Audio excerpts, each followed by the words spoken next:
दोस्तों स्वागत करते हैं अपने YouTube चैनल शाश्वत अकेडमी में। जैसा कि मैं मनोज सर आज आपके लिए बेहतरीन टॉपिक लेकर आया हूं संधि। संधि के भागों में हमने आपको संधि के प्रकार की बात किया जाए तो संधि 3 प्रकार की होती है, जिसमें से हम आपको 2 पार्ट करा दिए हैं। पहला आपने देखा कि स्वर संधि के 5 भेदों को भी हमने करा दिया है। दूसरा जो है आपका व्यंजन संधि, तो व्यंजन संधि को भी हमने करा दिया है। आज जो है आपका लास्ट पार्ट क्या है, विसर्ग संधि। विसर्ग संधि आज हम पढ़ेंगे, विसर्ग संधि पे चर्चा करेंगे। विसर्ग संधि किसे कहता है, इसे कैसे बनाते हैं, और यहाँ से 1-2 प्रश्न जरूर आते हैं हर एग्जाम में। तो चलिए देर न करते हुए आज की वीडियो स्टार्ट करते हैं। विसर्ग संधि, यदि आप हमारे इस चैनल पे नए हैं तो चैनल को एक बार जरूर से जरूर सब्सक्राइब कर लें और घंटी को प्रेस कर लें। चलिए दोस्तों स्टार्ट करते हैं विसर्ग संधि। विसर्ग संधि किसे कहते हैं, इसकी परिभाषा पढ़ते हैं। परिभाषा, तो परिभाषा की बात करते हैं कि विसर्ग संधि की परिभाषा, तो जब विसर्ग का किसी स्वर से या व्यंजन से मेल होने पर जो विकार या परिवर्तन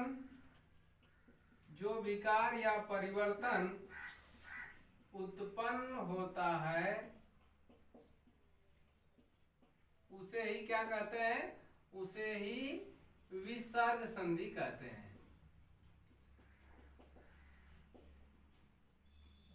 उसे ही विसर्ग संधि कहते हैं।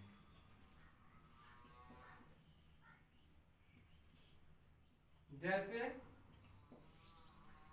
कहा कि जब विसर्ग का किसी स्वर से या व्यंजन से मेल होने पर जो विकार या परिवर्तन उत्पन्न होता है उसे क्या कहते हैं, विसर्ग कहते हैं। अर्थात इसका फार्मूला पढ़ लें दोस्तों कि विसर्ग का यदि हम स्वर के साथ अगर मेल कराएं या विसर्ग का व्यंजन के साथ जब मेल होता है तो इससे जो विकार उत्पन्न होता है उसे ही हम क्या कहते हैं, विसर्ग संधि कहते हैं। जैसे नम धन कार, नमधन कार। नमधन कार का अगर हम संधि विच्छेद करें तो ये आपका बन जाएगा नमस्कार, नमस्कार। इसके बाद एक और संधि करते हैं नमस्ते, नमधन ते। नमधन ते अगर संधि इसका किया जाए तो ये आपका बन जाता है नमस्ते। चलिए दोस्तों नियम के माध्यम से हम इसकी संधि के बारे में बात करेंगे। नियम नंबर 1 की तरफ चलते हैं कि नियम नंबर 1 क्या कहता है। चलिए दोस्तों नियम नंबर 1 पढ़ लेते हैं विसर्ग संधि का, कि विसर्ग के पूर्व यदि अ हो, विसर्ग के पहले क्या हो, अ हो और बाद में सघोष व्यंजन हो तो ओ में बदल जाता है। अर्थात हमने बताया है पिछली वीडियो में आपको कि किसी भी वर्गीय व्यंजन का तीसरा, चौथा, पांचवा प्लस अंतस्थ व्यंजन और ह क्या कहलाता है, सघोष वर्ण कहलाता है। यह बता चुके हैं दोस्तों, तो आप अगर नहीं देखें तो प्लेलिस्ट में जाकर उसे देख लीजिएगा। अर्थात नियम नंबर 1 की तरफ चलते हैं कि विसर्ग के पूर्व यदि अ हो और बाद में क्या हो, सघोष व्यंजन की बात कर रहा हूं कि सघोष व्यंजन हो और उसमें क्या हो, अंतस्थ व्यंजन यर, ल, व और ह हो तो यह किसमें बदल जाता है, ओ में बदल जाता है। या अ के बाद कह रहा है विसर्ग से पहले अ, देखिए विसर्ग से पहले यदि अ हो या बाद में भी अ हो या तीसरा वर्ण हो, चौथा वर्ण हो, पांचवा वर्ण हो, अंतस्थ व्यंजन हो तो किसमें बदल जाता है, ओ में बदल जाता है। हमने सूत्र लिख दिया है। जैसे आप देख पा रहे हैं उदाहरण के रूप में हमने लिखा है मना धन रथ। तो मना विसर्ग से पहले क्या है, अ है, तो यह अ ये किसमें बदल जाएगा, ओ में बदल जाएगा। अर्थात बन जाएगा मनोरथ, ये हमारी संधि हो जाएगी मनोरथ बन जाएगा। इसके बाद मना धन भाव है, तो विसर्ग से पहले क्या है, अ है, न में क्या छिपा रहता है, अ छिपा रहता है। अर्थात विसर्ग से पहले अ है इसलिए बन जाएगा अ का, विसर्ग से पहले और बाद में क्या है, व्यंजन है, तो यह किसमें बदल जाएगा, ओ में बदल जाएगा। तो यह बन जाएगा मनोभाव, मनोभाव। इसके बाद एक और उदाहरण है मना धन हर। मना धन हर, तो ये देख रहे हैं कि विसर्ग है, विसर्ग से बाद में क्या है, व्यंजन है, और इस विसर्ग से पहले यहाँ पे क्या है, अ है। तो अगर इसे हम तोड़ेंगे तो ये बन जाएगा मन न प्लस अ, और ये विसर्ग के पहले अ है, इसलिए किस में बदल जाएगा, ओ में बदल जाएगा, और ये जेव प्रतियों में हर क्या है, इसी तरह से इसको उतार लेंगे। अब इसको जब हम इसमें जोड़ेंगे, ये इस मात्रा से ये वाला आपका इस स्वर से यह मात्रा हट जाएगी, अर्थात ये मनो और ये हो जाएगा हर, मनोहर। इसके बाद एक और उदाहरण हमने लिया है मना धन विकार। विसर्ग से पहले यहाँ भी आपका अ है, और विसर्ग के बाद क्या है, यहाँ व्यंजन है, तो यह यहाँ भी बदल जाएगा, यह ओ में बदल जाएगा। हमने फार्मूला में लिखा है कि विसर्ग के पूर्व यदि अ हो और बाद में क्या हो, बाद में भी अ स्वर हो, तीसरा वर्ण हो या चौथा वर्ण हो या पांचवा या अंतस्थ वर्ण, तो यह हमेशा किस में बदल जाता है, ओ में बदल जाता है। तो मना मनो ये हो जाएगा आपका विकार, मनो विकार। इस तरह से दोस्तों नियम नंबर 1 हमने आपको बताया कि यदि अ के बाद विसर्ग से पहले यदि अ हो तो किस में बदल जाता है, ओ में बदल जाता है। चलिए दोस्तों नियम नंबर हम 2 पढ़ लेते हैं, विसर्ग संधि का नियम नंबर 2। चलिए दोस्तों नियम नंबर 2 पढ़ने से पहले एक अपवाद पढ़ लेते हैं कि इस विसर्ग संधि में यह अपवाद किस रूप में आता है। जैसा कि आप देख पा रहे हैं अपवाद में यदि विसर्ग से पहले क्या हो, पुनः कर, विसर्ग से पहले यदि पुनः या प्लस और बाद में क्या हो, अंत, विसर्ग के बाद क्या हो, अंत अगर आए तो यह किस में बदल जाता है, र में परिवर्तित हो जाता है, र में बदल जाता है। ये जैसा देख पा रहे हैं पुनः, तो पुनः प्लस अंत, अगर इसके बाद अगर कोई आए तो ये किस में बदल जाता है, र में परिवर्तित हो जाता है। जैसा कि उदाहरण हमने लिया है, जैसे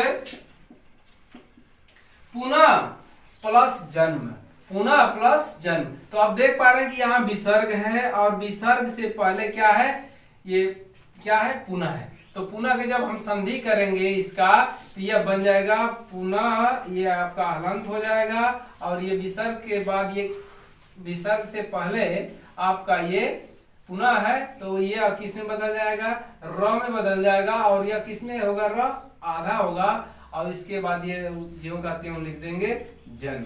जब इसे हम जोड़ेंगे तो इस र से या क्या है, इसमें जब इसको जोड़ेंगे ये बन जाएगा पुनर्जन्म, संधि करेंगे तो ये बन जाएगा पुनर्जन्म। इसके बाद एक और उदाहरण देखते हैं, दूसरा उदाहरण अंत प्लस धान। अगर विसर्ग से पहले अंत लगा हो तो ये किस में बदल जाएगा, र में बदल। एक तो ये है कि अगर पुनः लगा रहेगा तो भी ये र में बदल जाएगा, अंत लगा रहेगा तब भी र में बदल जाएगा।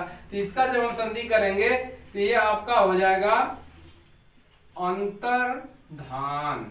ये क्या हो जाएगा, ये र में बदलेगा, और र में ये यहाँ पे कोई स्वर नहीं है, व्यंजन है, इसलिए जो र है कहाँ जाएगा, उसके ऊपर चला जाता। अगर यहाँ स्वर होता तो इसके यहाँ नीचे जुड़ जाता, लेकिन यहाँ स्वर नहीं है, व्यंजन, इसलिए ऊपर चला, अर्थात ये बन जाएगा अंतर्धान। इस तरह से यह कुछ अपवाद थे। चलिए दोस्तों नियम नंबर 2 पढ़ते हैं। चलिए दोस्तों नियम नंबर 2 पढ़ लेते हैं। यदि किसी विसर्ग से पहले क्या कर रहा है, यदि किसी विसर्ग से पहले स्वर और बाद में कोई स्वर या सघोष वर्ण हो तो यह किसमें बदल जाता है, विसर्ग का र हो जाता है। विसर्ग किसमें चेंज हो जाएगा, र में, आधा र में परिवर्तित हो जाता है। कहने का मतलब यह है कि अगर पहले क्या हो, विसर्ग से पहले, यानी इस विसर्ग से पहले यदि कोई हमारा स्वर आए, मान लीजिए अ आ जाए, ई आ जाए, उ आ जाए, विसर्ग से पहले अगर स्वर हो, विसर्ग के बाद भी क्या हो, कोई स्वर हो या सघोष वर्ण व्यंजन हो। सघोष व्यंजन में हमने बताया कि किसी भी वर्गीय व्यंजन का तीसरा, चौथा, पांचवा प्लस अंतस्थ व्यंजन और ह वर्ण क्या कहलाता है, सघोष कहलाता है। यानी कि सघोष वर्ण आ जाएगा तो यह हमारा क्या कहलाएगा, र में परिवर्तित हो जाएगा। जैसे आप देख पा रहे हैं उदाहरण नंबर में हमने उदाहरण दिया पहला, दु धन आत्मा। तो यहाँ दु धन आत्मा में यह विसर्ग है, विसर्ग से पहले क्या है, दु है, और इसके बाद विसर्ग के बाद क्या है, आ है, अर्थात ये क्या है, स्वर आया है। तो जब विसर्ग के बाद स्वर आएगा, पहले भी आएगा, तो किस में परिवर्तित हो जाएगा, र में परिवर्तित। इसे हम जब संधि करेंगे तो इसे जब हम तोड़ेंगे तो विसर्ग का बाद आ आया है तो ये र में परिवर्तित होगा, और ये इसे उतार लेंगे इसी तरह से, और फिर इसे भी हम जोड़ लेंगे आत्मा। अब जब इसमें इसको संधि कराया करके जब जोड़ेंगे, तो इसे जब जोड़ेंगे तो ये हो जाएगा दू, और ये र है तो र के बाद ये देख रहे हैं आप कि आ है, तो आ से आ स्वर है, स्वर से हलंत हट जाएगा, ये और मात्रा आके इस पे जुड़ जाएगी, दुरात्मा। इस तरह से ये बन जाएगा हमारा दुरात्मा। इसके बाद चलते हैं नि धन आशा। विसर्ग से पहले स्वर है, विसर्ग के बाद भी स्वर है, तो ये किस में परिवर्तित हो जाएगा, ये र में परिवर्तित हो जाएगा। तो फिर जब ये र में परिवर्तित, फिर इसे हम जोड़ेंगे, ये जो करते हैं वैसे नी लिख देंगे, और ये इसे क्या कर देंगे, आशा उतार देंगे। अब इसे जब जोड़ेंगे इसमें, ये बना देगा, ये आधा र है, ये आधा र से ये हलंत, ये अ स्वर है इसलिए हट जाएगा, ये बना देगा निराशा। तो इस तरह से संधि यहाँ आपने विसर्ग से पहले क्या था, स्वर था, विसर्ग के बाद भी स्वर है इसलिए आधा र में परिवर्तित हो गया। इसके बाद एक और देख रहे हैं नि धन धन, नि धन धन, तो ये विसर्ग है, विसर्ग के बाद क्या है, व्यंजन है, और विसर्ग से ये ध त थ द ध अर्थात किसी भी वर्गीय सघोष वर्ण में आ जाता है, अर्थात तीसरा चौथा पांचवा वर्ण, अर्थात ये ध सघोष में आ जाएगा। और विसर्ग से पहले स्वर है, विसर्ग से पहले स्वर है, तो ये आपका र में परिवर्तित होगा, और यहाँ इसको हम जोड़ देंगे, इसी तरह उतार लेंगे नी, प्लस ये आपका जोड़ देंगे धन। तो ये जब इसे संधि करा दिया तो ये र में परिवर्तित, अब इसे जोड़ेंगे तो ये बना देगा नी। और ये देख रहे हैं कि यहाँ पे क्या है, आधा र है, आधा र के बाद यहाँ पे क्या है, व्यंजन है, तो ये आधा व्यंजन, अगर स्वर रहता तो नीचे जुड़ता, व्यंजन है इसलिए कहाँ भाग के जाएगा, ऊपर जाएगा, अर्थात ये बना देगा निर्धन। तो इस तरह से दोस्तों यह संधि नियम नंबर 2 समाप्त होता है। चलते हैं नियम नंबर 3 की तरफ। चलिए दोस्तों नियम नंबर 3 पढ़ लेते हैं विसर्ग संधि का, कि यदि विसर्ग के बाद च या छ हो या अघोष वर्ण हो, तो अघोष वर्ण में क्या आते हैं, किसी भी वर्गीय व्यंजन का पहला और दूसरा और तीनों स आपका अघोष वर्ण कहलाता है। तो क ख च छ त थ ट ठ प और फ, और तालव्य स, दंत स और ह, ये क्या कहलाते हैं, अघोष वर्ण कहलाते हैं। तो ये नियम कह रहा, नियम नंबर 3 की यदि विसर्ग के बाद च या छ हो या अघोष वर्ण हो तो विसर्ग का आधा स में परिवर्तित हो जाता है, अर्थात आधा स हो जाता है। जैसे देख पा रहे हैं उदाहरण नंबर में 1 में, जैसे हमने लिखा है नि धन छल, तो नि विसर्ग से बाद में क्या है, विसर्ग के बाद में ये आपका छ है, तो ये किसमें परिवर्तित हो, आधा स में परिवर्तित हो जाएगा। अब इसे ज्यों का त्यों उतार लेंगे नि और इस छल, तो जब इसे तोड़ेंगे तो आपका ये आपका बन गया, 1 मिनट, ये आपका बन गया नि धन छल, अर्थात ये आधा 100 में परिवर्तित हो गया। तो इसे हम जब बनाएंगे, संधि बनाएंगे, तो ये हमारा बन जाएगा नि आधा 100, ये हो जाएगा नि, और ये क्या हो जाएगा, निश्चल, ये बन जाएगा हमारा निश्चल। इसके बाद यहाँ देख रहे हैं नि धन च है, तो विसर्ग के बाद क्या है, च है, तो विसर्ग के बाद च है, तो ये किसमें परिवर्तित हो जाएगा, ये भी आपका आधा 100 में परिवर्तित। इसे जब बनाएंगे तो ये बन जाएगा निश्चय, नि आधा 100 चय, ये बना देगा निश्चय। इस तरह से यह नियम नंबर 3 समाप्त होता है। चलते हैं नियम नंबर 4 की तरफ। चलिए नियम नंबर 4 पढ़ लेते हैं विसर्ग संधि का। यदि विसर्ग से पहले ई या उ हो और बाद में क ट ठ प या फ या अघोष वर्ण हो तो विसर्ग का आधा मूर्धन्य स हो जाता है। जैसे कह रहा कि यदि विसर्ग से पहले ई आया हो या उ आया हो और उसके बाद में ये क ट ठ प या फ अघोष वर्ण हो तो विसर्ग का क्या हो जाता है, आधा मूर्धन्य स हो जाता है। जैसे देख रहे हैं उदाहरण हमने लिया है दू धन प्रचार, तो दू के यानी इसके बाद क्या है, विसर्ग के बाद क्या आया है, प आया है, और इससे पहले क्या आया है, विसर्ग से पहले उ आया है। तो यह उ किस में बदल जाएगा, ये आपका आधा मूर्धन्य स में बदल जाएगा। और इसे इसी तरह लिख देंगे दू प्लस, अब इसे लिख देंगे प्रचार जब इसे जोड़ेंगे ये आपका इसमें जब जुड़ेगा तो आधा ये मूर्धन्य से हो जाएगा, अर्थात ये दुष्प्रचार बन जाएगा। क्या बन जाएगा? दुष्प्रचार बन जाएगा। इसके बाद दूसरा उदाहरण है नी धन पच। तो ये विसर्ग से पहले अगर नी है जैसा हमने लिखा है, ई अगर आ जाए तो किसमें बदल जाएगा? ये आधा मूर्धन्य स में, अर्थात ये भी आपका मूर्धन्य स में आधा बन जाएगा। और जब इसे जोड़ देंगे तो ये बन जाएगा निष्पक्ष। ये हमारी संधि हो जाएगी निष्पक्ष। इसके बाद नि धन फल, तो विसर्ग से पहले ई आया है इसलिए मूर्धन्य स आधा मूर्धन्य स में बदल जाएगा, अर्थात इसे जब जोड़ेंगे नि और ये फल, तो इससे जब जुड़ेगा तो ये बना देगा निस्सफल बना देगा। इसके बाद आप देख पा रहे हैं उदाहरण नंबर लास्ट में हमने लिया है कि दू धन कर्म, अर्थात विसर्ग से पहले उ आया है, यहाँ हमने लिखा है कि उ आएगा तो आधा मूर्धन्य स में परिवर्तित हो जाएगा, ये हो जाएगा दूसरा कर्म। इस तरह से यह नियम नंबर 4 समाप्त होता है। चलते हैं नियम नंबर 5 की तरफ दोस्तों। चलिए नियम नंबर 5 पढ़ लेते हैं। यदि विसर्ग के बाद तो अघोष वर्ण आए तो विसर्ग का आधा सौ में परिवर्तित हो जाता है। बहुत ही इंपॉर्टेंट है यह दोस्तों, यह संधि विसर्ग संधि में नियम नंबर 5 कई बार पूछ चुका है यूपी टेट में, सी टेट में और लेखपाल और वीडियो में। तो इस तरह से यह प्रश्न कई बार पूछा, यह परीक्षा की दृष्टि से इम्पोर्टेंट है। जैसा कि आप देख पा रहे हैं नम धन ते करा कि यदि विसर्ग के बाद तो अघोष वर्ण आ जाए तो किसमें बदल जाता है? आधा स में बदल जाता है। तो नमा विसर्ग के बाद में तो आया है, तो का किसमें बदल जाएगा? आधा स में बदल जाएगा। इसे हम ज्यों का त्यों उतार लेंगे और इसे हम अब इसे जब जोड़ेंगे तो ये हो जाएगा नमस, आधा स हो जाएगा और इसके बाद ते हो जाएगा। तो ये बन जाएगी हमारी संधि नमस्ते। अगर आपसे पूछा जाए नमस्ते का संधि विच्छेद क्या होगा तो नमा धन ते होगा और इस कौन सी संधि है तो विसर्ग संधि होगी। इसके बाद अगला उदाहरण नी धन तेज। तो विसर्ग के बाद त वर्ण आया है इसलिए यह किसमें बदल जाएगा? आधा स में बदल जाएगा। फिर इसे जोड़ देंगे नी प्लस तेज, अर्थात जब इसे जोड़ेंगे ये बन जाएगा आधा स में निस तेज। इस तरह से दोस्तों नियम नंबर 5 समाप्त होता है। वीडियो कैसी लगी लाइक और कमेंट करके हमें जरूर बताइएगा कि आज की वीडियो आपको कैसी लग रही है। चलते हैं नियम नंबर 6 की तरफ।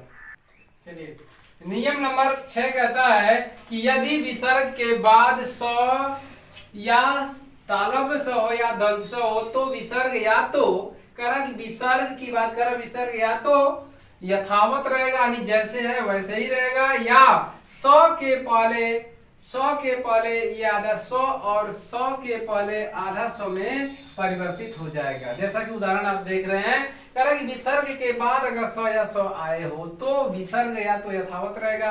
तो यहाँ विसर्ग के बाद आधा 100 आया, यहाँ भी विसर्ग के बाद आधा 100 उदाहरण में आप देख पा रहे हैं। तो इसे जब हम संधि करेंगे तो नी धन, ये विसर्ग के बाद 100 है, ये आपका किसमें रहेगा? ये या तो ये आपका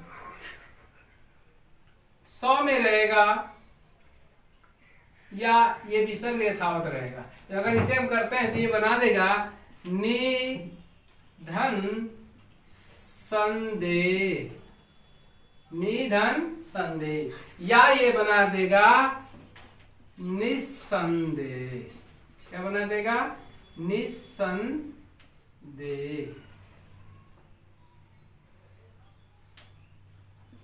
संदेह बना देगा। इस तरह से ये बनेगा। इसके बाद ये यहाँ देख रहे हैं कि विसर्ग से पहले ये क्या बाद में क्या है? 100 है। तो ये फिर यही बनाएगा कि क्या बना देगा? ये विसर्ग या तो यथावत रहेगा, निधन ये दुधन शासन हो जाएगा, या ये बना देगा दुशासन बना देगा। क्या बना देगा? दुशासन। तो इस तरह से दोस्तों हमने आपको व्यंजन संधि, स्वर संधि और विसर्ग संधि आज लगभग समाप्त कर चुके हैं। तो वीडियो कैसी लगी तो लाइक और कमेंट करके हमें बताएंगे कि आज की वीडियो कैसी लगी। मिलते हैं नेक्स्ट वीडियो में। वीडियो देखने के लिए धन्यवाद।